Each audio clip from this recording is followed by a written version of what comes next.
কি বলছিস তুই প্রজেক্ট জমা দিয়ে আসছিস? গাইস এই প্রজেক্ট জমা দিয়ে আসবে বলছে, কিন্তু ও আসবে না প্রজেক্ট জমা দিয়ে, এরকম বলছে। আর গাইস আমাদের মধ্যে একজন আছে, মানে একজন আছে আর কি, নাম বলা যাবে না।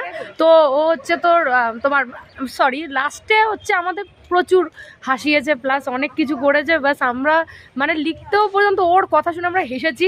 আর কি ওই যে দূরে ওই যে ফোন কল করছে যে ওই মেয়েটা, ও আসলে আমাদের বান্ধবী আর কি, বিশাল হাসিয়েছে আজকে, মানে ডিসেন্ট হাসিয়েছে বলতে পারবো না।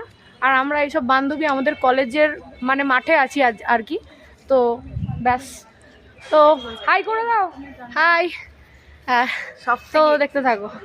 কি বল কি বলছিলি, বল না।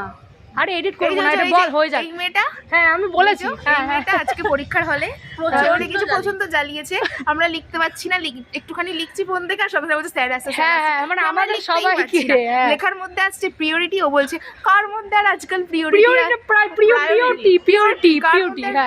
আছে, এইসব আছে সেই বলে। তো ব্যাস আজকে আমাদের মাথা পুরো এখন তো ফোনে বিজি আছে, এখন তো ম্যাম ফোনে বিজি আছে, বয়ফ্রেন্ড আছে, তাও অন্য ছেলের সাথে কথা বলছে। ঠিক আছে, একজন না অনেক জনের সাথে কথা বলছে। পরে কৃষ্ণ ঠিক আছে, আবার দেখাও করে। প্রীতি তুই কিছু বলতে চাইলে বল। এই যে প্রীতি আমার দেখা, বান্ধবী, দেখা, এই যে ওর ওর boyfriend, নাম বলা যাবে না, কিন্তু ওর আমাদের boyfriend প্রচুর আমার হাসি হচ্ছে দাদার আজকে মতো হয়। আমাদের। ওর বয়ফ্রেন্ড আমার দাদার মতো হয়, তাই আমার খুব কষ্ট হচ্ছে। ও বাবা দাদার মতো হয়, সত্যি দাদার মতো হয়।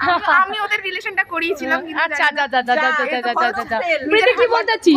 নিজের হাতে নষ্ট করে। ঘটক ফেল, গাইস ঘটক ফেল করে দিয়েছে।